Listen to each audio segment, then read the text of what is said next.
cheiro veio antes do fogo. Óleo queimando, metal aquecendo além do limite. Um cheiro que qualquer mecânico reconhece imediatamente e que nunca deveria existir numa noite sem combate. Levantei a cabeça, olhei para o campo e não entendi o que estava vendo.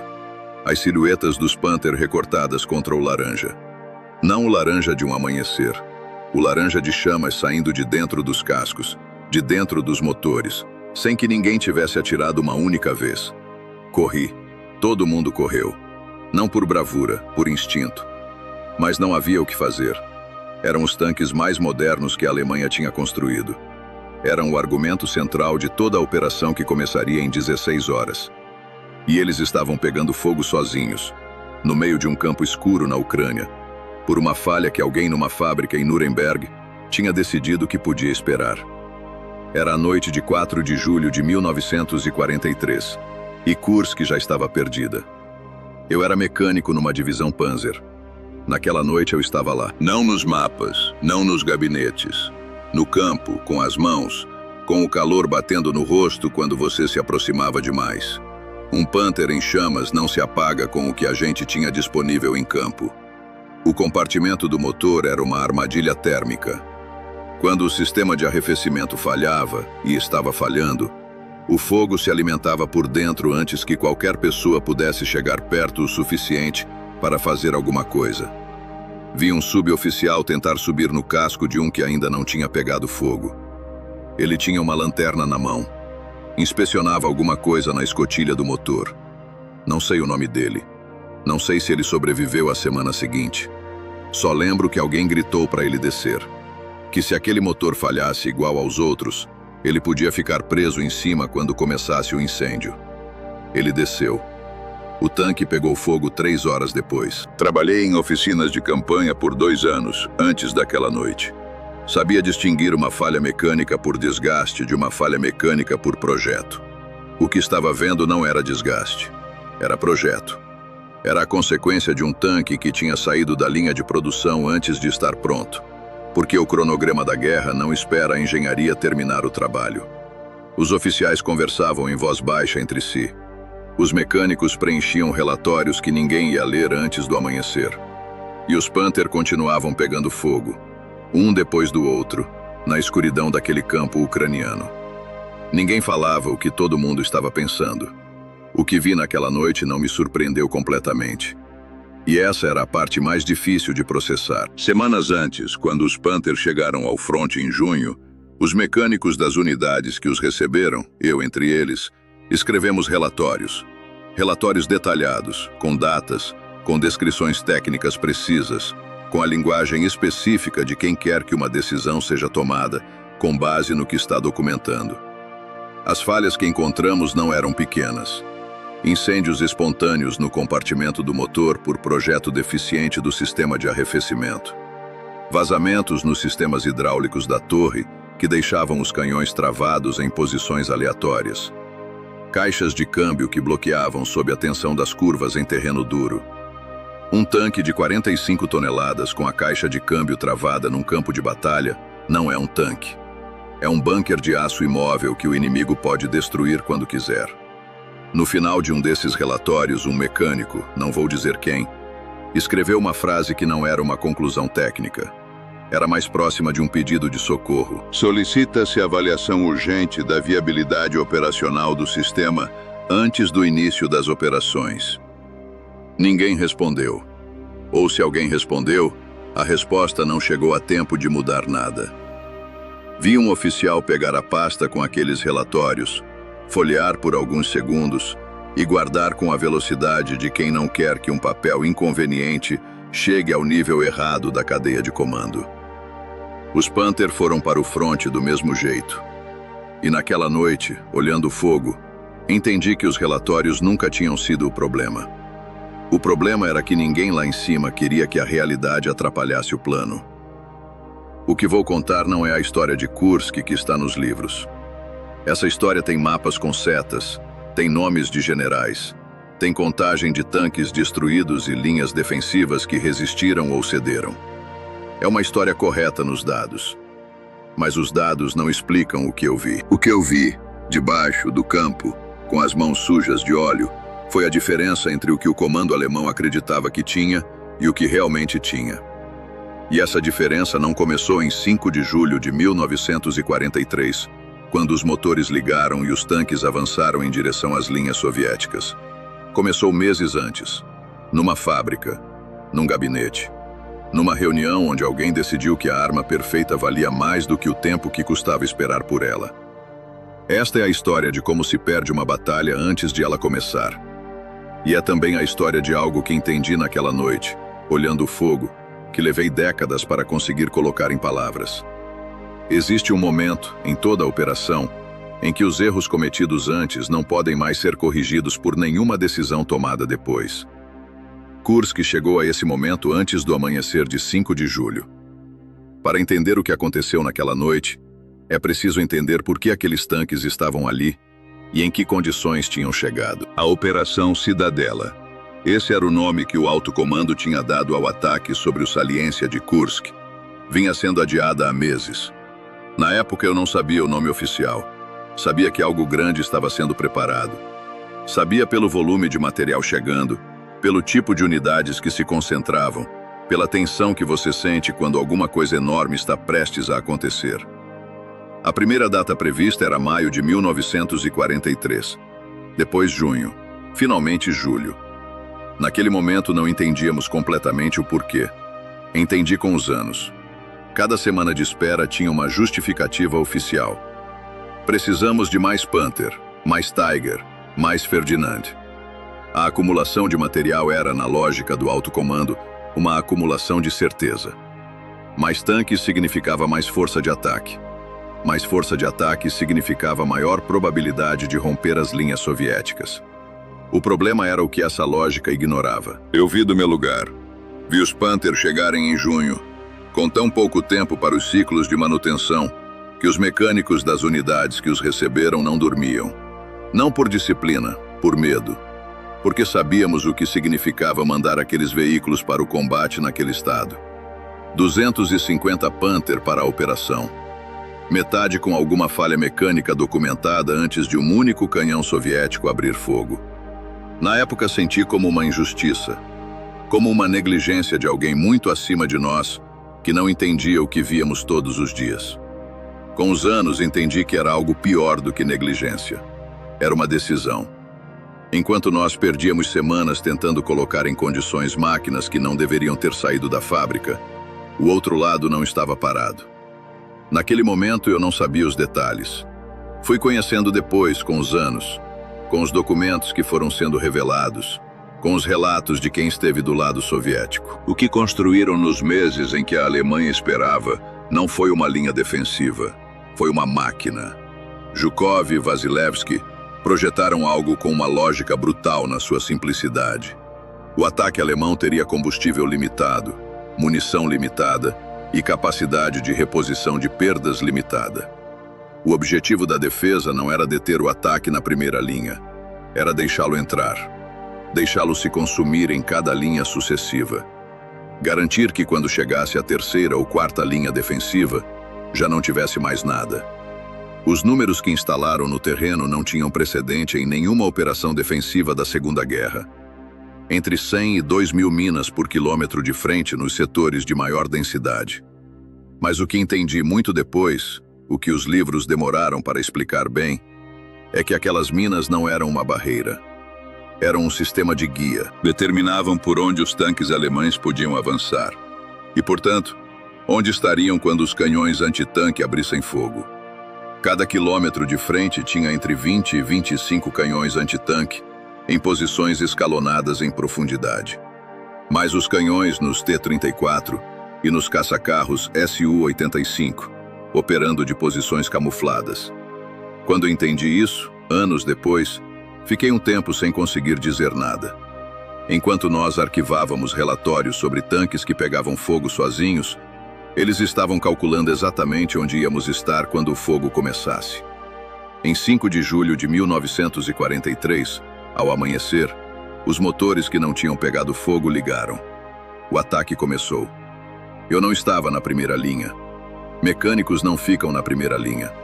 Ficamos atrás, esperando os veículos danificados que chegariam, ou que não chegariam porque não havia como trazê-los. E os relatórios começaram a chegar. No início soavam como qualquer primeira hora de qualquer ataque. Baixas, avanços, posições tomadas, resistência em tal setor. A linguagem militar tem uma forma de fazer tudo soar administrável, mesmo quando não é. Mas eu tinha aprendido a ler nas entrelinhas. Quando o relatório diz que um batalhão avança com dificuldade num corredor de 500 metros, eu sabia o que isso significava para os veículos. Os campos de minas reduziam a velocidade de avanço à velocidade dos sapadores que precisavam limpar o caminho a pé. Sob fogo, quilômetro a quilômetro. E cada tanque perdido naquele primeiro quilômetro não estava disponível para o seguinte. O problema dos Tiger e Panther imobilizados era algo que eu conhecia desde antes do ataque.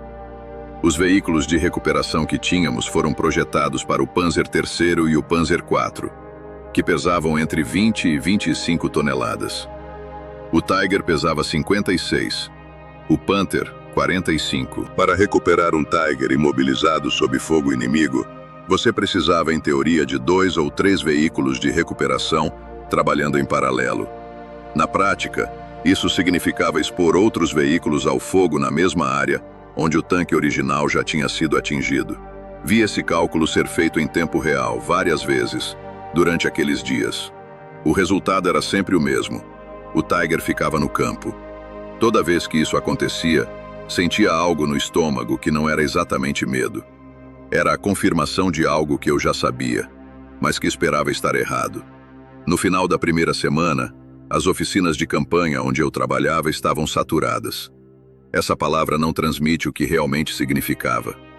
Significava que tínhamos veículos que, em condições normais, teriam sido reparados e devolvidos ao combate em 48 horas, e que estavam parados há 4 ou 5 dias, sem peças suficientes, sem mecânicos com o conhecimento específico que aqueles veículos exigiam, sem tempo. O Tiger era uma máquina extraordinária, mas exigia habilidades extraordinárias para funcionar. Soldadores capazes de trabalhar com chapas de blindagem de até 120 milímetros, técnicos com conhecimento do sistema de transmissão Maybach, operários com experiência nos sistemas hidráulicos da torre. Essas habilidades não se improvisam. Levavam anos para se formar. Eu era um desses mecânicos. E naquela semana de julho de 1943, entendi com uma clareza que nunca tinha tido antes o que significa depender de conhecimento que não pode ser substituído rapidamente. Quando um de nós caía, num bombardeio, numa explosão, em qualquer uma das formas que a guerra encontra para te alcançar, mesmo quando você não está na linha de frente, o lugar dele levava meses para ser preenchido com alguém minimamente competente. Meses que não existiam. Do outro lado, entendi muito depois, a lógica era completamente diferente. A linha de montagem do T-34 nas fábricas dos Urais estava organizada de forma que cada operação podia ser executada por alguém com semanas de treinamento. Não produzia o tanque mais refinado. Produzia o maior número de tanques utilizáveis por unidade de tempo, com a mão de obra disponível. Em julho de 1943, as fábricas soviéticas produziam aproximadamente 2.000 tanques por mês. As nossas produziam 300 de todos os tipos combinados. Quando soube esse número, anos depois da guerra, fiquei um momento sem conseguir falar. 2.000 contra 300. E nós tínhamos esperado meses para acumular Panther com defeitos suficientes para lançar o ataque. Houve um momento em que pareceu que podíamos ganhar. Não digo isso com ironia. Digo porque senti. Sentimos todos. No setor sul, os avanços do 4º Exército Panzer nos primeiros dias foram reais. Não eram propaganda. Quilômetros conquistados, linhas rompidas, posições tomadas depois de combates que custaram caro dos dois lados. Em 12 de julho, num lugar chamado Prokhorovka, aconteceu o confronto blindado mais massivo da batalha. Não foi a vitória que o comando precisava para continuar, mas também não foi o desastre que algumas versões posteriores descreveram. Foi algo mais difícil de processar. Um combate que consumiu os dois lados de forma equivalente, sem produzir o resultado decisivo que uma operação dessa escala precisava para se justificar. E esse era o problema que ninguém no comando queria admitir. Avançar custava mais do que o sistema conseguia repor. Cada quilômetro conquistado era um quilômetro conquistado com ativos que não podiam ser substituídos no prazo relevante. Cada tanque perdido, mesmo numa vitória tática, era uma redução permanente da capacidade de continuar. E enquanto o setor sul avançava a esse preço, o setor norte já tinha chegado ao seu limite. No mesmo dia de Prokhorovka, o Exército Vermelho lançou sua contraofensiva no setor norte. As divisões mantidas em reserva para explorar uma ruptura que nunca veio, tiveram que ser redirecionadas com urgência para conter uma ameaça que o plano não tinha contemplado como prioritária. Soube pelo movimento de material que passava pela nossa posição. Na guerra, quando você vê o tipo de coisa que está sendo movida e a urgência com que está sendo movida, entende o que está acontecendo mesmo que ninguém te explique. Algo tinha dado muito errado em algum lugar que não conseguíamos ver. E aquela sensação de impulso que tínhamos sentido dias antes desapareceu de uma vez. Em 13 de julho, a cidadela foi suspensa. Não soubemos imediatamente. Na guerra, as decisões do mais alto nível não chegam às oficinas de campanha com uma explicação. Chegam como uma mudança de ordens, como um movimento de unidades que não faz sentido até que alguém, dias depois, te conte o que aconteceu. 8 dias de combate intensivo tinham consumido munição, combustível e equipamento a um ritmo que os sistemas logísticos alemães não conseguiam repor na velocidade necessária para continuar. O sistema defensivo soviético não estava nem perto de entrar em colapso. O que tinha entrado em colapso, embora naquele momento não víssemos com essa clareza, era a curva de reposição alemã. Anos depois, quando os documentos começaram a aparecer, soube de um economista de guerra chamado Georg Thomas. Em agosto de 1943, poucas semanas depois do fim da cidadela, ele apresentou aos seus superiores um memorando. O memorando calculava, com dados de produção que os serviços de inteligência alemães tinham reunido com razoável precisão, que a diferença entre a taxa de produção soviética e alemã, combinada com as perdas de Kursk, significava que até o final de 1943, o Exército Vermelho teria no fronte oriental entre 2,5 e 3 vezes mais tanques operativos do que a Wehrmacht, independente dos resultados de qualquer operação individual. Não era especulação, era aritmética aplicada a dados conhecidos. Eu, que tinha vivido aquele julho nas oficinas de campanha, que tinha visto os tanques que não conseguíamos consertar, as peças que não tínhamos, os mecânicos que não podíamos substituir, entendi aquele memorando de uma forma que Thomas provavelmente não imaginou quando o escreveu. Ele viu nos números. Eu tinha visto nas mãos. A resposta que Thomas recebeu foi a que sistemas burocráticos dão quando não têm solução para o problema que lhes é apresentado. O memorando foi classificado, circulou entre poucos destinatários e não modificou nenhuma decisão que não tivesse já sido tomada por outros motivos. A guerra continuou. Nós continuamos. Mas algo tinha mudado que não voltaria a mudar. O que perdemos em Kursk não foi só material. Não foram só tanques e mecânicos e peças de reposição. Perdemos a iniciativa. Não sei se naquele momento eu teria conseguido explicar com essas palavras. Senti de outro jeito. Senti que a partir daquele verão de 1943, nós paramos de escolher. O Exército Vermelho escolhia onde atacar, quando, com quais forças. E nós respondíamos com o que tínhamos onde o golpe chegava. Com os anos entendi o conceito que os historiadores usam para descrever isso. Iniciativa estratégica. A capacidade de forçar o inimigo a reagir às suas decisões, em vez de você reagir às dele. Depois de Kursk, essa capacidade deixou de existir para a Alemanha no fronte oriental. E nunca voltou. A tática que tinha nos dado vitórias na Polônia, na França, nos primeiros meses do leste, precisava dessa iniciativa para funcionar. Precisava da capacidade de escolher o ponto de ruptura antes que o inimigo pudesse concentrar a defesa ali. Sem essa liberdade, era uma tática sem contexto para ser aplicada. E a cidadela foi a última vez que tentamos aplicá-la em escala. A tentativa falhou porque se usou uma tática de manobra para tentar resolver um problema que só a produção industrial poderia resolver. E a produção industrial alemã Não conseguia resolvê-lo nos prazos que a situação exigia.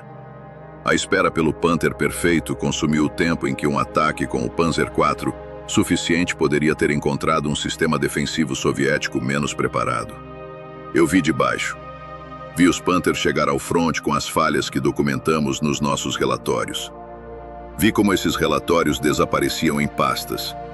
Vi como os Panthers saíam para o combate do mesmo jeito. Vi como pegavam fogo naquela noite antes do ataque.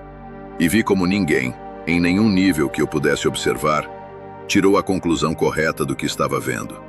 Ou se tirou, não teve autoridade ou coragem para dizê-la em voz alta onde importava. Faz décadas que penso naquela noite, no cheiro que veio antes do fogo, nos Panther queimando sozinhos no campo escuro, sem que ninguém tivesse atirado, por uma falha que alguém tinha decidido que podia esperar. Li os livros, vi as análises, conheci homens que estiveram nos dois lados e que tentaram, como eu, entender o que aconteceu e por quê. E a única coisa que aprendi com certeza é esta: a batalha que os livros descrevem, a de 5 de julho com os mapas e as setas e a contagem de veículos destruídos, não foi onde o resultado foi decidido. O resultado foi decidido nas fábricas, nos gabinetes, nas reuniões onde alguém pegou a pasta com os relatórios e aguardou rápido demais para quem tem algo a esconder. Foi decidido na noite de 4 de julho de 1943, num campo da Ucrânia, quando os tanques mais modernos do Reich pegavam fogo sozinhos. Antes de um único canhão soviético abrir fogo. Antes de uma única mina explodir. Antes do ataque começar. Eu estava lá. E o que aprendi naquela noite não encontrei depois em nenhum livro, em nenhuma análise, em nenhum memorando classificado. Aprendi olhando para o fogo. Não existe derrota mais completa do que aquela que acontece antes de alguém declarar o combate.